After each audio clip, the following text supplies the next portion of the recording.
Aujourd'hui, une petite vidéo sur la problématique de brancher un équipement sur le microphone alimenté par le biais de la tension interne du poste.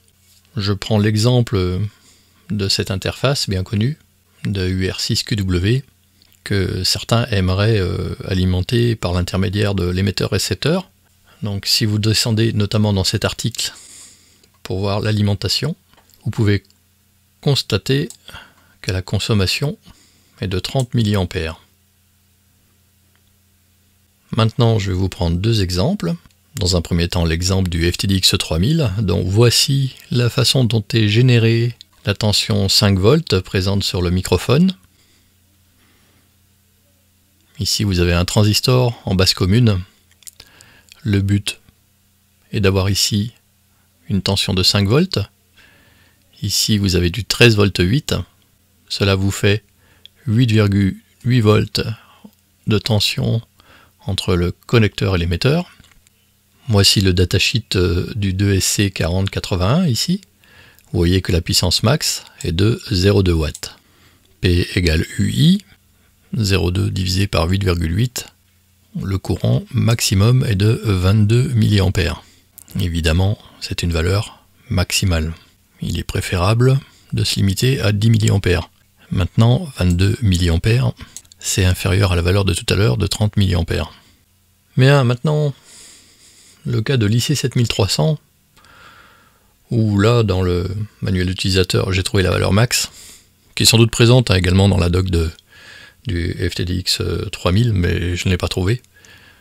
Donc on voit que sur la sortie 8 volts de la prise micro, ils indiquent un courant maximum de 10 mA. Donc ici, pour cette interface, qui ne consomme pas énormément, ceci dit au passage, vous êtes déjà à 30 mA.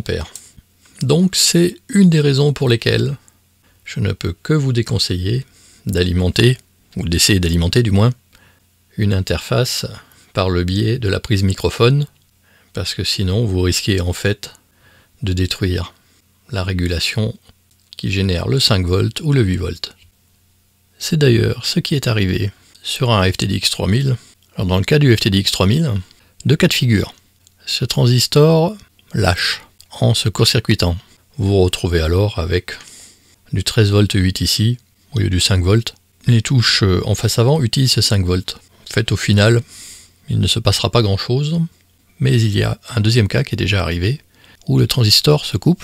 Là, vous n'avez plus de tension. Or, cette tension est également utilisée dans la gestion des touches de face avant. Et là, dans ces cas-là, vous avez les touches de la façade qui sont inopérantes. La tension en question, vous voyez qu'elle est reprise ici, avec des résistances de rappel pour MF, MD, MU, et notamment le PTT. Si ce transistor se coupe, vous ne passerez plus en émission. Donc cette panne-là est pour le coup très handicapante. Voilà, fin de cette vidéo très courte, pour vous avertir des dangers de brancher n'importe quoi sur cette fameuse prise de microphone. Les courants disponibles sont très faibles. C'est bien pour une petite pastille électrette. Pour des équipements susceptibles de consommer plus, c'est évidemment beaucoup moins bien. Bref, je vous dis à bientôt dans de nouvelles aventures.